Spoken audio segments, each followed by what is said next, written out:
Hey y'all, I'm Mo, I'm and Chris. welcome back to Unlearning. Unlearning.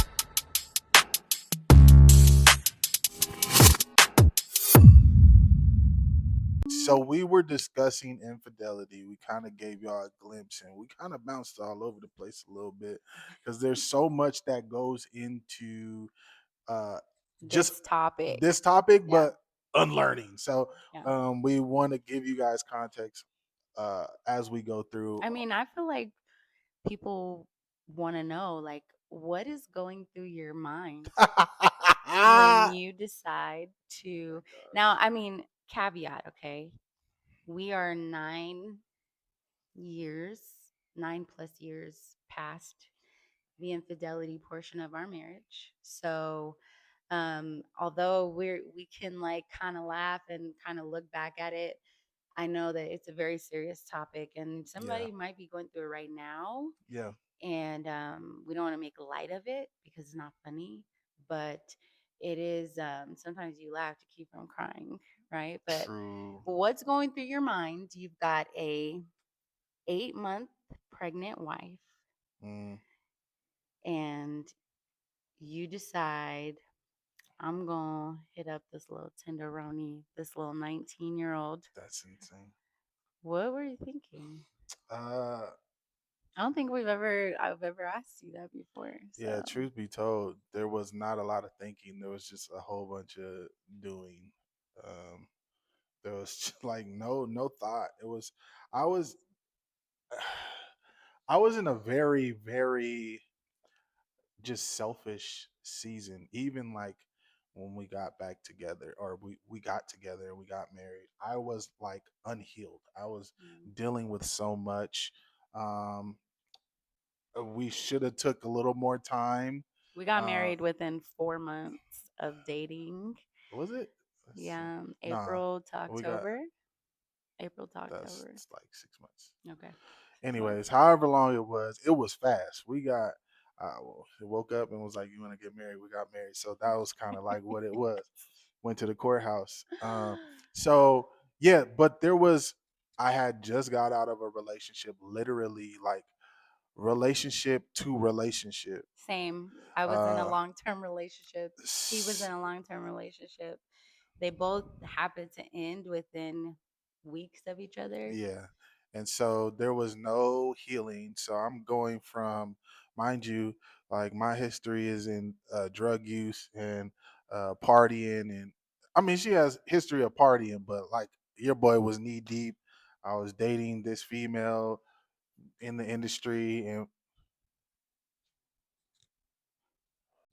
sorry, y'all, we We had a had a little little bit technical of difficulty, technical difficulties. but we back. But yeah, so it was I came out of uh worldliness, as people would say. I was doing a lot of worldly things, Me and too.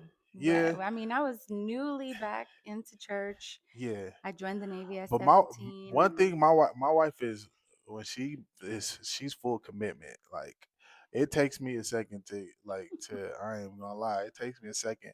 It took me a second to be sold out for Christ. yeah, My a second wife, as in years. my wife was, when she knew she was 10 toes deep. And so for me, it was, I I still desired kind of the worldly aspect. I was struggling with that. I still desired to make music, smoke weed, do cocaine, you know, date, whatever. Like I still had a desire to do that, and I was just, but the other part of me is like Jonathan McReynolds, like no gray. Like the other part of me loves the Lord. Like I grew up in this thing. I love the Lord. I love being in His presence. So I'm like battling this like war of my flesh and spirit. Is like it's a battle, but I was losing that battle to the flesh. So, what were you thinking? Back Like to I the said, original like I question. said, there was no thoughts. There was no thoughts. I was. I mean, truth. I can't say that. Lord forgive me. My my thought was, I am trying to self sabotage. Mm. My thought was, Oh, get me out of here. I was trying to get out because I was so petrified. Mind you, um, my wife has a similar experience, but I never saw a functional marriage. Right. And that's not an excuse. I'm not saying that's an excuse, but I was like, We were yo, young. We started having all these kids. I Now was we've like, got yo, 3 what are kids. what am I doing? What am I doing? Nobody's gonna get that reference. Shout out Ice JJ Fish. Hey, he loved Jesus now. Shout out um, Ice JJ. No, I I literally didn't know what I was yeah. doing. I was And here's scared. here's the thing too. You know, my ladies, y'all might cringe a little bit, but if we get real, Mm, right? I was nothing nice. mm. Okay, talk about it. I was don't get crazy. Go ahead, talk about it. I was bossy. We were young. I had already been in the Navy for 7 years when we got married. So I had already bought a house. I bought a house when I was 21. I had purchased multiple cars. My husband had a roommate. He was taking the bus to work. He was 24. He had just moved out on his own. He was doing normal 24-year-old things. But I was further along in my life. I had a daughter. Mm, That's a whole nother story, right? My daughter was 1 when we started dating. And so I was just in a different place. And mm. so in a lot of ways, I treated him like I emasculated him. I treated him like a kid. I would Facts. I refused to put him on my bank account, my good Navy Federal. I was like, I make the most money, so I'm doing all the finances.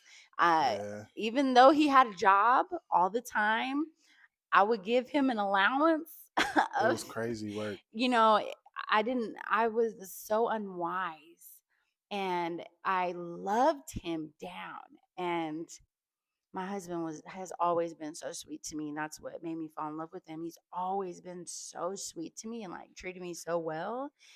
And I kind of took advantage of that. And I have a strong personality. I'm very type A, so if you let me run over you, I will, sometimes. Thank God for growth. But I realize now I was pushing him away in so many ways, just like not respecting his authority in our home, not respecting his leadership with our children, not respecting his discipline of our children, not respecting his, his wishes with me or his concerns. He shared these things for years, like, you're emasculating me, you're making me feel less than.